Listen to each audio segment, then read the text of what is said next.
FBI-du waa inay joojisaa isticmaalka xogta sirdoonka Maraykanka ee emailka ajaanibka iyo isgaadhsiinta kale ee lagu baadho dambiyada aan la xidhiidhin amniga qaranka. Koox la taliyaal ah oo sirdoonka aqalka cad ayaa ku taliyey warbixin la sii daayay Isniintii. Natiijooyinka guddiga la talinta sirdoonka ee madaxweynaha ayaa imaanaya iyadoo aqalka cad uu ku riixayo Koongareeska inuu cusboonaysiiyo qaybta 7(2) ee sharciga ilaalinta sirdoonka dibadda ka hor inta uusan dhicin dhammaadka sanadkan. Saraakiisha sirdoonka Maraykanka ayaa sheegay in qaybta 7(2) ay awood u siinayso baaritaanada basaasnimada Shiinaha iyo Ruushka, shirqoollo argagixiso iyo khataro kale.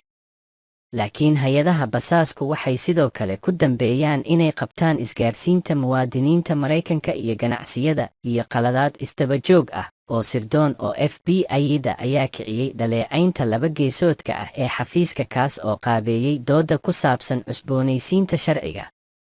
Qaar ka mid ah sharci dejiyayaasha labada dhinac iyo kooxaha xorriyadda madaniga ah ayaa ku baaqay in la xakameeyo sida FBI-da ay u isticmaasho ilaalo shisheeye si ay u raadiso xogta Maraykanka. Inkastoo aqalka cad uusan ballan qaadin inuu aqbalo isbeddelada lagu taliyey, saraakiisha maamulka ayaa Isniintii ammaanay shaqada guddiga waxayna mar kale ugu baaqeen Koongareeska inay dib u fasaxaan barnaamijka ilaalinta. Guddigu waxay ku doodayaan warbixintooda in qaybta 7(2) ay muhiim u tahay amniga qaranka Maraykanka, waxayna soo jeedinaysaa in u oggolaanshaha barnaamijka inuu dhaco ay noqon doonto fashil sirdoon iyo tallaabo dib u dhac ah oo ka timid isbeddelada la sameeyey kadib weeraradii Sebtembar 11. Milatariga Taiwan ayaa qabtay dhoolatuska sanadlaha ah ee Hankuang kaas oo u ekaysiinaya howlgallada ka dhanka ah soo degitaanka meel u dhow xeebta magaalada New Taipei, waqooyiga Taiwan, Khamiis, Luulyo 27, 2023. Milatariga Taiwan ayaa isu abaabulay dhoolatus difaac caadi ah laga bilaabo Luulyo 2428. Maraykanka ayaa lagu wadaa inuu ku dhawaaqo $345 milyan oo kaalmo militari ah oo loogu talagalay Taiwan. 2 sarkaal oo Maraykan ah ayaa sheegay Jimcihii. Waxay noqon doontaa xirmo weyn oo maamulka Biden ee ugu horreeya ee ku sawiraya kaydka Maraykanka ee hoos yimaada siyaasad cusub oo loogu talagalay in lagu dardargeliyo gargaarka militari si looga caawiyo Taiwan ka hortagga Shiinaha. Maraykanka ayaa ku dhawaaqay $345 milyan oo gargaar militari oo loogu talagalay Taiwan. Sawirkan oo laga soo qaaday muuqaal ay sii daayeen ciidamada cirka Maraykanka, diyaarad dagaal oo Ruushku leeyahay ayaa ku dulduushay meel u dhow diyaaraha aan duuliyaha lahayn ee Maraykanku hawada Suuriya, Juli 23, 2023.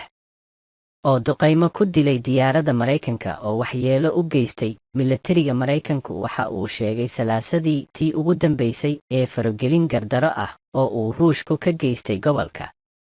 Ciidanka cirka Maraykanka ee loo maro diyaarad dagaal oo laga leeyahay dalka Ruushka ayaa rasaas ku riday diyaarad droonka Maraykanka ah oo dul maraysay hawada Suuriya, waxaana ay waxyeelo gaarsiisay ciidamada Maraykanka. Agaasimaha FBI-da Christopher Wray waxa uu ka qaybgalayaa guddiga aqalka sare ee dhageysiga la socodka garsoorka Arbacada, Luulyo 2, 2023 ee Capitol Hill ee Washington. FBI-da ayaa si qalad ah u raadisay senator Maraykan ah iyo senatorka gobolka qaybta 7(2) xogta basaaska, ayay tiri maxkamaddu. Guddigu wuxuu sheegay in FBI-du ay samaysay isticmaalka aan habboonayn waqtiyada macluumaadka qaybta 7(2). Kuwaas waxaa ka mid ah weydiimaha senatka Maraykanka iyo magacyada senatorka gobolka iyada oo aan si sax ah loo xadidin raadinta qof la rumaysan yahay inuu joogay Capitol intii lagu jiray Janaayo 6, 2021 kacdoonka iyo samaynta su'aalo waaweyn oo magacyo mudaaharaadayaal ah kadib dhimashadii George 2020. Nasiib darro, raaligelin la'aanta habraac sax ah iyo baaxadda waxqabadka qaybta 7(2) ayaa horseeday isticmaalka aan habboonayn ee FBI-da ee qaybta 7(2) ee mas'uuliyiinta, gaar ahaan su'aalaha qofka Maraykanka. Guddiga ayaa ku yidhi warbixintiisa. USA weydiimaha qofka guud ahaan macnaheedu waa raadinta muwaadiniinta Maraykanka iyo ganacsiyada. Guddigu waxa ay ku talinayaan in FBI-da aanay sii baadhin xogta marka ay raadinayso caddaynta dembi aan la xidhiidhin amniga qaranka. Hadda FBI-du waxa ay sanad kasta samaysaa wax ka yar 2 darsin baadhitaano noocan oo kale ah, sida uu sarkaal sare oo ka tirsan maamulka u sheegay suxufiyiinta Isniintii. Sarkaalkan ayaa ka hadlay shuruudo aan magaciisa la shaacin marka loo eego xeerarka aasaasiga ah ee uu dejiyey Aqalka Cad.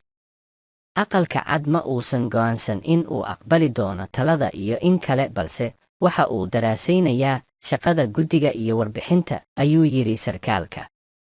Warbixinta guddiga ayaa inta badan la socota mowqifka Aqalka Cad ee ku aadan isbedelada kale ee laga doodayo Koongareeska. Guddiga ayaa ka soo horjeestay in FBI-da ay hesho waaran ka hor inta aysan baadhin xogta qaybta 7/2, iyagoo sheegay in isbeddelku uu yahay mid aan macquul ahayn. Waxa ay sidoo kale sheegtay in FBI-da ay u baahan tahay inay ilaaliso helitaanka xog ururinta basaasnimada sababtoo ah si ka duwan hay-adaha kale ee sirdoonka, waxay ku leedahay hay-adaha fulinta sharciga ee gudaha Maraykanka, waxayna uga digayaan dadka Maraykanka ah inay bartilmaameedsanayaan basaas ama dambiilayaal ajnabi ah. Durba, labada xisbi ee Jamhuuriga iyo Dimuqraadigu waxay ku baaqeen isbeddelo ballaadhan oo saameeya FBI-da, oo ay ku jiraan tiro yar oo sharci yaqaano ah oo labada dhinac ah, kuwaas oo doonaya inay u baahan yihiin waaranno baaritaan kasta.